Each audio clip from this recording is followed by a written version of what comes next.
need to put power C, which is electrons, back in the body. And welcome back, and we have our scientist Ann available with her blog TWILAND.INFO, which is on the front page of Nutrimedical, and do support Ann and her work. She does an amazing amount of work every week. And of course, she also is a co-host of the show with John Moore over in Republic Radio. Very well worthwhile listening over there.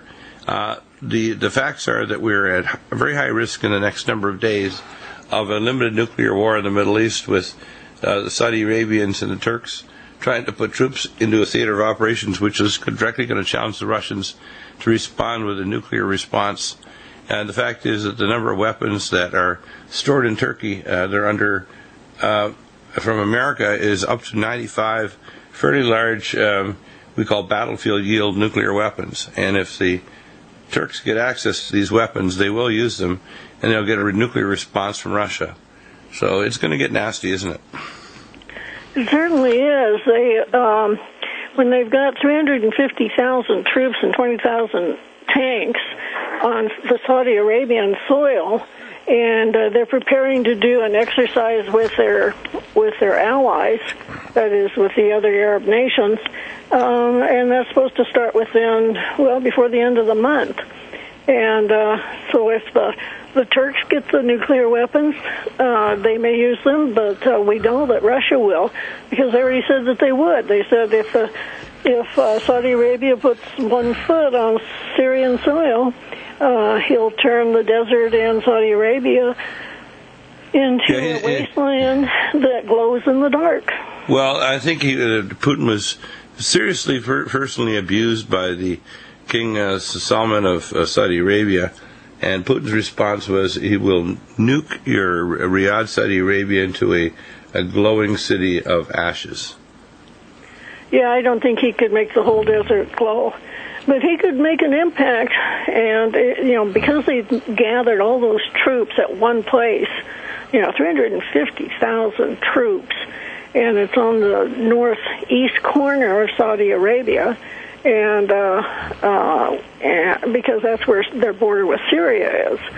And Russia wants to protect their Mediterranean port that they lease from Syria. Syria leases that to the Russians. So the Russians have been bombing in Syria, and they've been going after the ISIS people and the rebels. And I guess Saudi Arabia is saying, well, this might be our chance to go in there and make a strike against Syria. And Russia is saying, no, I don't think so.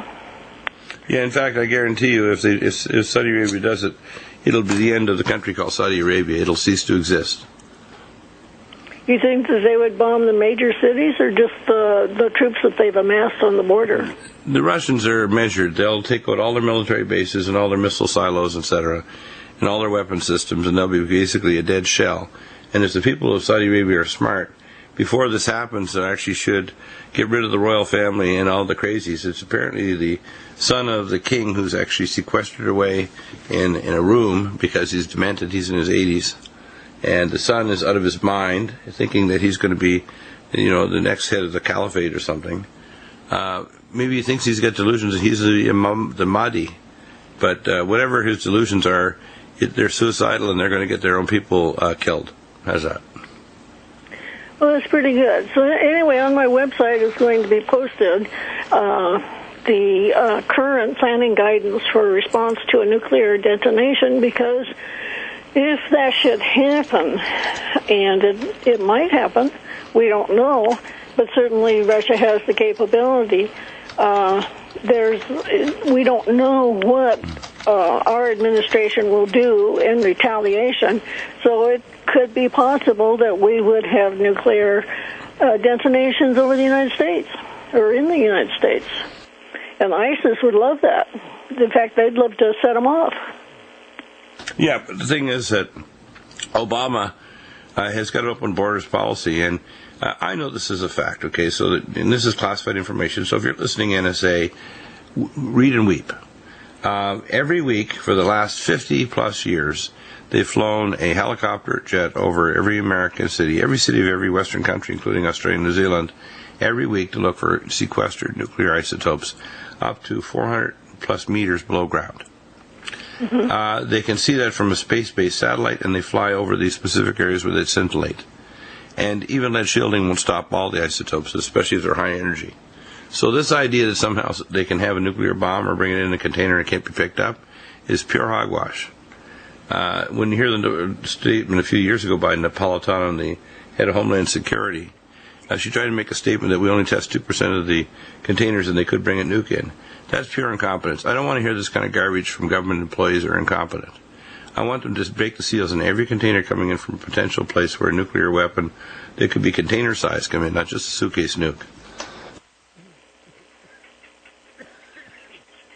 Well, that's right, and ISIS would be willing to do that if they're looking for a way to get a hold of these suitcase nukes. And by the way, these fools that are Muslims that think that they can bully the West and Christians into being passive, you awaken the monster of a Christian crusade against you Muslims, and you'll release a level of violence you've never seen on earth. You won't end up just prospering. You and your descendants will be annihilated. And I guarantee you that this last jihad that they're trying to pull off will bomb a closet Muslim, and doing a political jihad will result in all this co-Muslims, and including the supporter of Islam, the Pope, because the Vatican, we talked about this with Jonathan Gray, his second video, his 4-DVD set, talks specifically how the Vatican actually supported the early development of Islam. We have all the documentation. We've also talked to Leo Zagami. So when you say, I want to dispute that and it's a lie, no, you're the liar out there if you don't believe this, because we have the facts. And you need to understand that stupid, there's only two cures. Either one, wake up, or two, die. So, people get assaulted and say, oh, I can't believe how arrogant you are. No, we know the truth, and the truth will set you free. If you don't know the truth, you're going to suffer, and you're going to make the rest of us be in danger. So the idea of having an open border, for example, in Europe, it will destroy Europe. And the people in these countries are protesting like crazy. In fact, I have a picture up in Poland where they put a magazine up called and this is written in Polish, the rape of Europa. It shows a blonde Polish woman being grabbed at by a number of dark hands of basically North African and Middle Eastern Muslims. And that's what they're doing in Cologne and other places. People aren't going to put up with this anymore. People like Angela Merkel, she's finished. People like the Europeans and the CFR and these other people trying to push for multiculturalism, to have a culturally homogenized Europe, they're fools, and they're going to end up soon being either imprisoned and or dying. And it's going to get extremely ugly before it becomes catastrophic. And people aren't going to take it anymore. It's become extremely ugly as far as they're showing pictures of refugees that are trying to break down the fences that are keeping them out of the countries. I think that what I've heard is that Europe is going to build a really good fence, just like the fences in Israel, and they'll use probably the same contractors. My colleague Tim Alexander was one of the primary ones recommending a fence being built in Israel to keep the Palestinian terrorists out. And I periodically support Megan David in Israel, their EMT organization that supports and heals people after they've been blown up by Palestinian bombers. They even have a trailer they haul around the occupied territories in Gaza, which is a mock-up of a cafe where young Israelis and Christians are blown up, and plastic mache pieces of body parts are placed to the walls of this, and people go in this almost like it's some kind of a wonderful Disneyland thing to see Christians and Jews blown up by Palestinian terrorists. And the little boys that are 3 years old, they get their first set of toy bomblets that are hanging on them, and their mother cries how someday they may be a human bomb. You wonder what a sick society is over there? Let me tell you, if you lived in Israel, you would do what they do and have a wall up. Well, and I think those walls are about 20 feet tall, aren't they? You're not getting over the wall. Not live, anyway. By the time you reach the other side, we will not have a pulse. You will be bleeding out.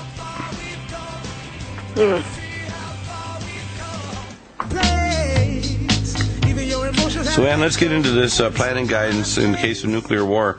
I know the government's war game things out, but they don't have any protection. We don't have a Department of Defense. We have a Department of Offense. There's no defense against nuclear warfare, EMP outage, biological weapons, or anything. We have open borders where they're not doing proper PCR testing for super pathogens coming in, whether it's ZIKA or anything else.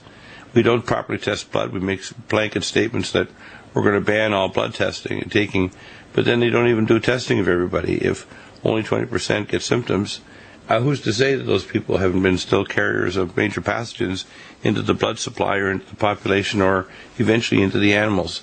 And we're not just talking about the pathogens, we're talking about the genes that can themselves cause major damage, and the genes that weaponize the pathogens by making oxidative stress in hosts, animals and humans, and these genes can even jump into plants, etc. So let's go through this planning guidance for response to nuclear detonation, and which means the ideal thing that Obama would love is a nuclear detonation or a biological weapon release, because he wants to be pres for life. So it's my feeling that if Trump gets the nomination after Super Tuesday in March, that Obama is going to try to pull off a major terrorist activity along with his globalist buddies so they could declare a state of national emergency and martial law, and there won't be an election.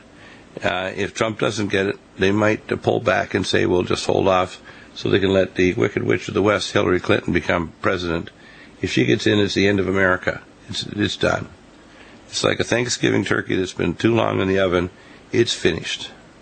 Yeah. So, well, we don't know what's going to happen. We know who the super PACs are supporting, and right now that's all you've got to go on. Well, that's pretty disgusting that they support a criminal who should be elected into prison, not into presidency. That's true. Well, Yeah. what this guidance says is that if you are in the vicinity of where there is a nuclear detonation, whether it's an air blast or a ground blast, or if it's a suitcase bomb or whatever, that if you live in a wood frame home with a basement, you'll get 5 times the protection that you would get if you were just in the first floor of that home. Now, if you have a 2-story home and it's got a brick veneer, then you get 20 times the protection instead of 10. And if you're in a brick veneer, goes on the outside of a wood frame house. But a brick concrete building, let's say it's 3-story, would give you 50. If you go down in the basement, it'd give you 50 times the protection. And if you're in a 5-story building, just 5 stories, but no, that's all it had. If you went down to a second garage level, you might get 200 times the protection. And then if you're in a 10-story building that has multiple units per floor, again, you would get, if you went down to the second basement, you could get 200 times the protection. So that's what you want to look for. You want to look for a tall apartment building that has multiple units per floor, and find out where the parking garage is, and make several trips in there and get comfortable with pulling in and out of there, so that if there were a nuclear detonation close to where you live, then at least you would have a place to go that would protect you against the radiation.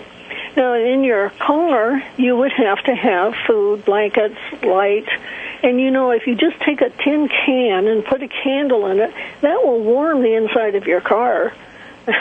So, I know that seems like a really simple thing to do, but it works. It works in snowstorms.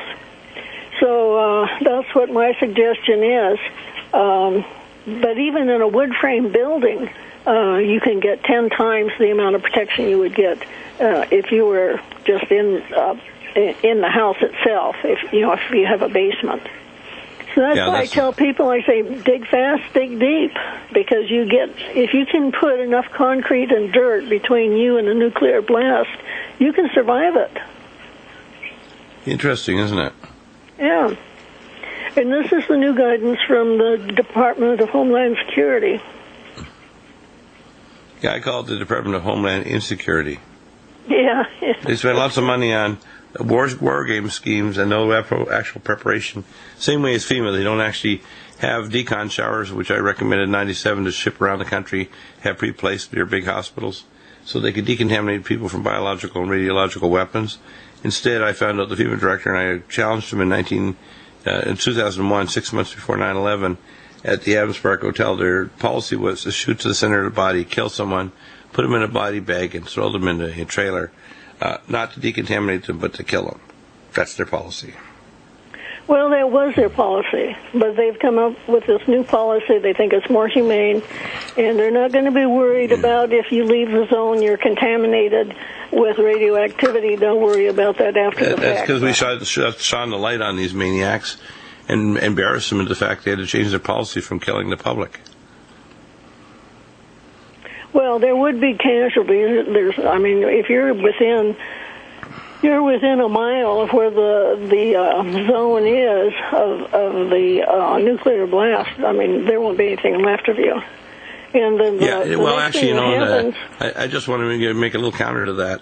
In Nagasaki and Hiroshima, literally within yards, if you're on the other side of a big church building or a concrete abutment or in a culvert, the radiation literally spread around them or just over their head. And they basically, if they didn't drink the black rain, they're perfectly fine. So this idea that even if you're relatively near, no, if you're in direct line of sight, you're going to get turned into a shadow on a building. You're not going to have even ashes left. You're just going to be atomically vaporized. But if you're on the other side of the building, like a big church or a culvert or someplace, like a parking garage, you're probably simply not going to, other than hearing a very loud noise, which may make you deaf, you're not going to die. And in fact, if you stay sequestered in a secure place for 2 weeks, the radiation falls to the background. So all you have to do is be sequestered somewhere for 2 weeks, come out, and you're perfectly fine. Well, that's right, but you have to remain sequestered. The trick is time, distance, and shielding. You have about an hour, between a half an hour and an hour, to get out of the moderate zone and to find some shielding. That is what you're saying, a block wall, a large cement church, or parking garage if you get down low enough, and then time, distance, and shielding. You have to, the further away you are, the better off. But you're going to have to spend some time there, at least 2 weeks, maybe 3 weeks. You have to wait until the fallout, until the radioactive particles fall out of the sky, and they're going to be on a plume. They're not going to be centrally located around the blast site. So you have to know which way the wind is blowing. And if you don't know which way the wind is blowing, just look up in the sky and see where the cloud's going. And then you want to get out at right angles to that. So, because that will get you the furthest away. If you go downwind, then you're going to be under that plume, and you're going to have more fallout. If you go upwind, then you're going to get closer to the blast site. But if you go crosswise, then you have the best chance of getting away 90 from degrees radioactivity. 90 degrees to the shaping of the clouds of the plume. That's right. Excellent. I'll be back in a minute with Ann, and if you have any questions on ZIKA or anything else, and we'll get into things like the increased volcanism, extreme weather, high seas, surges, waves, etc. in just a moment. The information. I did an update on the Wednesday on the Zika virus, and we've completely dispelled with the idea put forward by John Rappaport, who's unqualified to open his damned mouth and say that it was caused by this Monsanto pesticide. No, it's not. Now, there's two possible mechanisms, and we can clarify that with testing. The one is genetic, where the riddle genes jump into the host mother or the fetus, and they interfere with the endoplasmic reticulum and cause apoptosis of brain cells directly by the genetic effect. The other is the pathogenized Zika virus actually emerges, and there's often a delay of a number of months where these Franken mosquitoes are released, where the genes get into the population. They have to change the host to produce increased nitric oxide and free radical oxidative stress. It induces a rapidity and mutation of the RNA viruses to pathogenetically modify them so that they will affect stronger effect on what's called the UPR. The UPR is the unfolding protein response, that where the virus buds off the endoplasmic reticulum, and what it does is induces, because these are neurotropic viruses that go to the brain, they induce apoptosis so the brain cells die. It's my analysis that there may be some of both mechanisms involved, but the primary is the host is modified it goes under oxidative stress, and the pathogens, it's not just going to be Zika too. It'll be any bacteria or virus that is in the organism, the host mosquito, or the ones it bites, whether it's, monkeys or humans, that will then weaponize the pathogen. It can take a number of months for the oxidative stress to produce a dangerous enough pathogenic upgrade. And that's why between 2014 and 2015 there was a giant jump in the death rate and the rate of microcephaly. So it went from about 145 cases to over 4,000 cases in 1 year. So that, to me, are the two mechanisms that make sense, and lab testing could determine it very easily, because the gene changes should persist in the host. Whether it's the baby, you should be able to detect the genes in their blood, or let's say a buccal mucosal scrape and fluorescent test. Or number two, it has weaponized a pathogen, and you don't have to have many base pair changes for it to become much more dangerous. 15 base pair changes is all they found different between the previous pre-Zika virus super Franken mosquitoes that were released in 2011-12 and the current one. So what I think is going on is a bit of both, but mostly weaponizing pathogens from oxidative stress. Well, this one was released. Zika first appeared when Ebola appeared, and that came out of Uganda in Africa. And Ebola it persists in the body. They know that it persists in semen for greater than 9 months. And this is Zika and Ebola come from the same family of viruses. So they didn't even, see Fauci, the fellow who is head of the NIH, or the National Institute of Allergy and Infectious Diseases in Maryland. He's the one that cured the fellow with Ebola, and he spoke to the American Association for the Advancement of Science meeting last Friday, and that was in Washington, D.C., and he said they didn't even culture semen for Zika. They didn't culture urine. They didn't culture anything that they think, like saliva.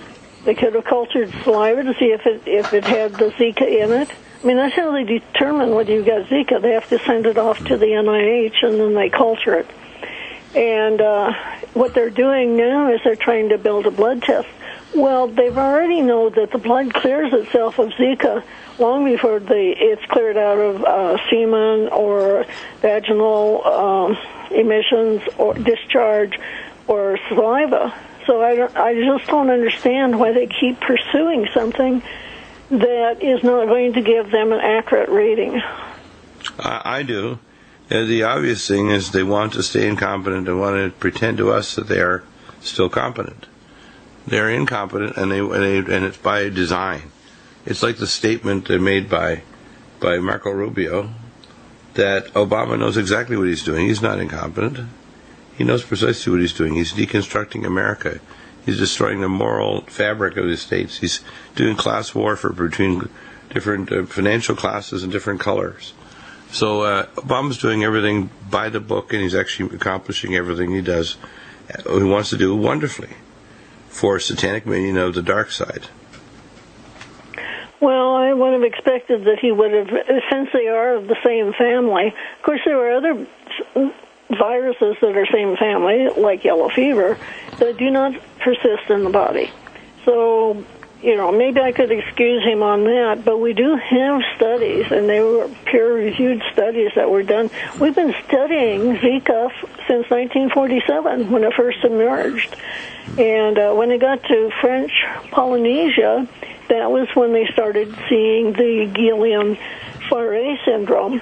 Guillain-Barré syndrome can kill you. Now, Zika is not going to kill you. It's going to make you feel bad, and it may make you it may turn into a sexually transmitted disease, but Guillain-Barré paralyzes you. Now, you can have a mild case, which means that you might be able to walk in 6 months, or it can travel up from the limbs, from the feet and the arms, and get into the muscles that run the lungs, and then you die, of course, because your lungs aren't working.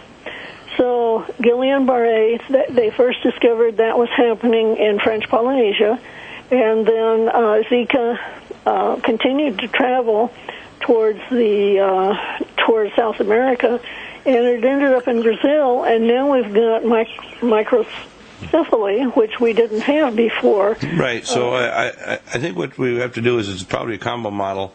I'm more concerned about the gene jumping, the riddle genes, and these jumping genes, which has their own endonuclease inserted anywhere in the genome, because it's going to weaponize other pathogens. It's also going to interfere with organ development. So it's probably a bit of Macha's theory, but my theory is that the primary one is that the Zika virus DNA is actually weaponizing the host to make the pathogens more dangerous rather than less. So it's weaponizing the humans? It weaponizes the humans and animals into weaponizing platforms for weaponizing any bacteria, virus, or parasite that's in their bodies. So expect to see dozens of different super pathogens emerge one after the other from this whole area of America, Central America, or up to Mexico and the southern United States. Expect to see more and more violations of our physical border and our what I call our biomedical border, which means we're not properly screening to keep people quarantined if they come in with a pathogen.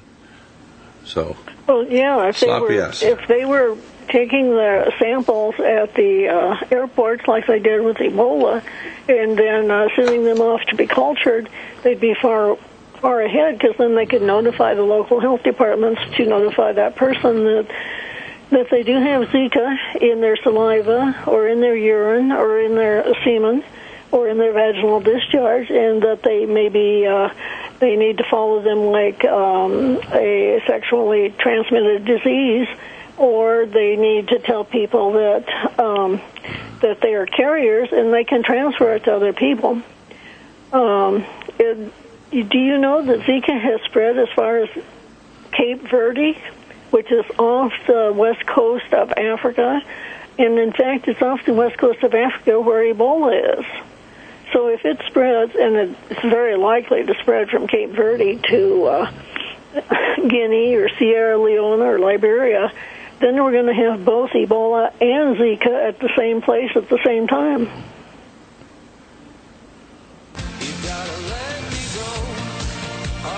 Issues that are in your blog, and you talk about seismic activity, king waves, and all the other things that are going on in the Earth's changes.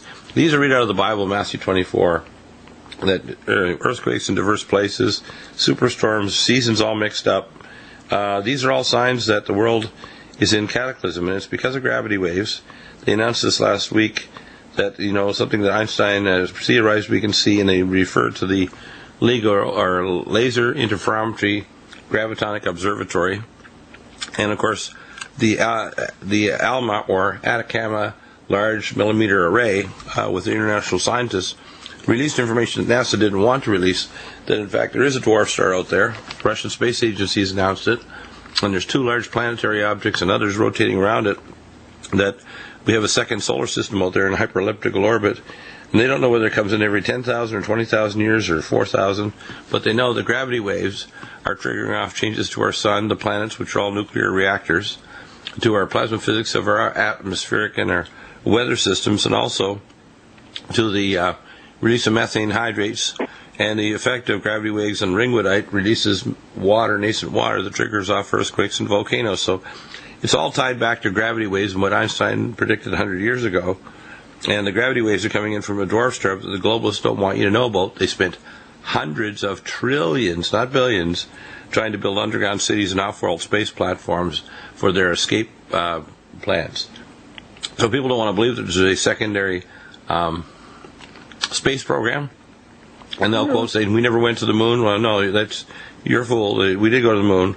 The problem is they put out disinformation and videos that they did, so you can see a flag wap moving in the wind.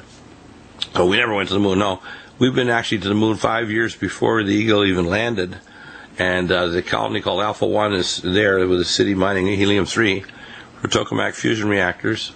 We've had a colony on Mars since 1982, and we control every cubic centimeter between here and Mars with our entire space fleets, which of course Gary McKinnon hacked in and got us with the naval computers. And they've been trying to extradite him. He's a young man with Asperger syndrome, but he's obviously computer literate, and he didn't even have to fight through security to get this access of these entire rosters of pilots, etc., for the space fleet. I know it as a fact because I get Q-level security clearance at U.S. Space Command, so people who don't want to believe it, tough. You cannot dispute my experience. It's not open to your opinion. It is just a fact. And when we see these strange weathers, the globalists are not rebuilding infrastructure. They're releasing increasingly dangerous bioweapons. They're not protecting against Fukushima or all the nuclear reactors, 700 of them roughly, worldwide, which has poor security for maintaining isotopes in the face of earthquakes or tsunamis. We have the globalists are on a rampage to make the life miserable and short for the rest of us. Well, you can certainly see that in the number of new volcanoes. I mean, every time that we report, every week that we're on the air, there are new volcanoes. There's new activity at new volcanoes. And, for instance, there's a big one in Japan. It's called Ara, and it's in Kyushu, Japan, and it is spewing what they call VOG, which is volcanic organic gases, into the air. Now, those gases are going to cross the Pacific, as we know. And why do they cross the Pacific? Because the jet stream crosses the Pacific. It goes from west to east. And so that we are going to be getting we're getting a dimming of the sun just because of this new volcano that is now spewing ash into the air in Japan. Now, they also say that there's 3 other volcanoes. One of them's in Indonesia. 2 of them are in Indonesia, and one of them's on the Kamchatka Island, Kamchatka Peninsula, and they are newly erupting this week. Right, now, whenever you find volcanism, therefore, you have nascent water, you have gravity waves. There's a direct linkage between each of these issues. And then, in addition to that, we have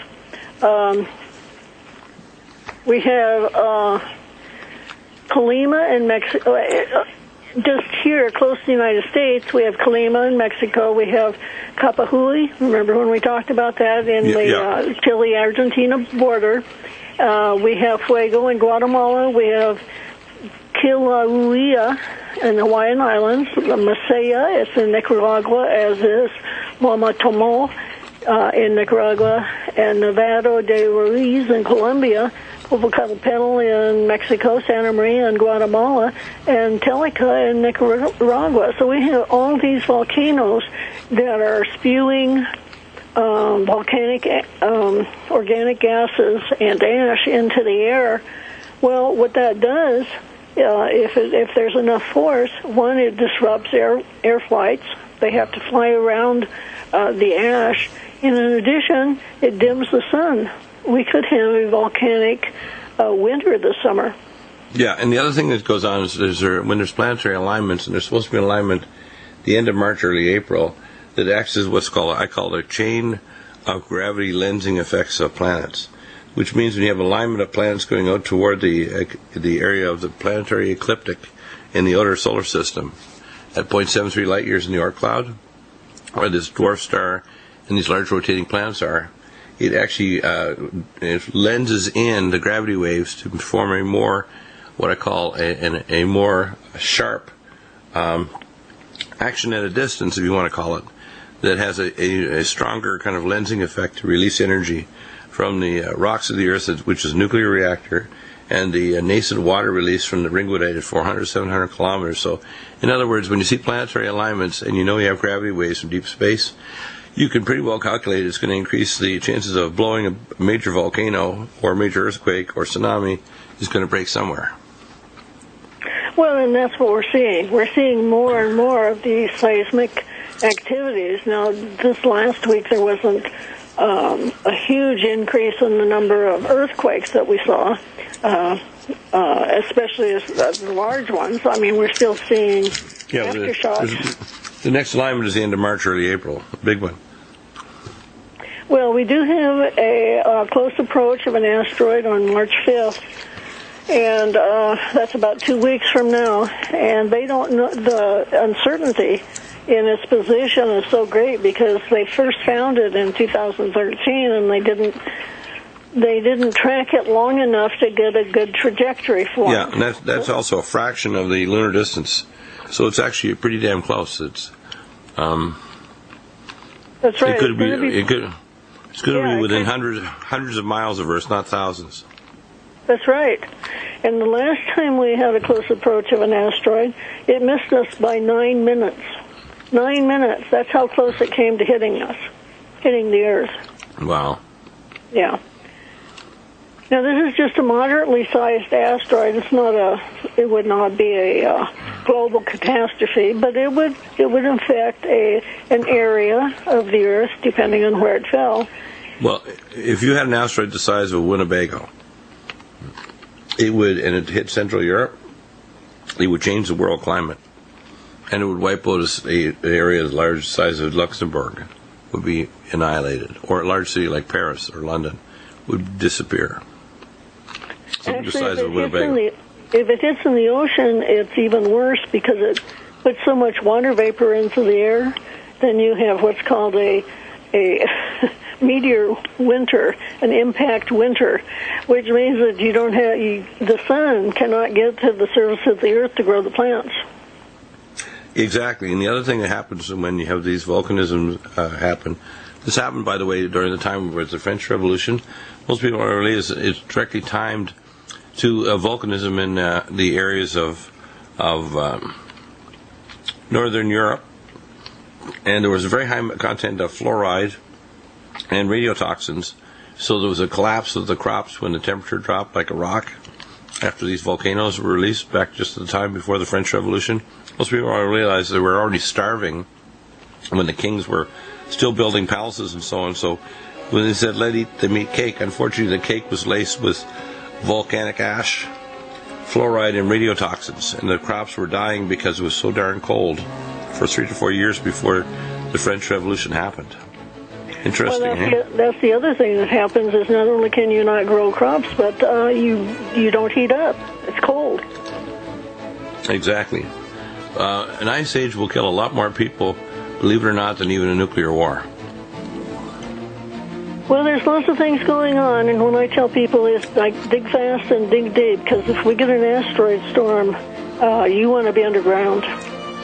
Yeah, and you don't need to have that many, and they don't have to be that big to cause a lot of havoc. Read the reports, everybody, and keep up to date, and then do a lot of prayer and preparation. Thank you, Anna. Always an amazing report. We'll be back again on Monday with a Nutrimedical report, and take care, and we appreciate your support. Shovel the walks. You will never be cold again. FortressClothing.com is the answer. Your emergency preparedness solution to the cold. Your solution to working or playing in the cold. Visit us at FortressClothing.com and enter RADIO.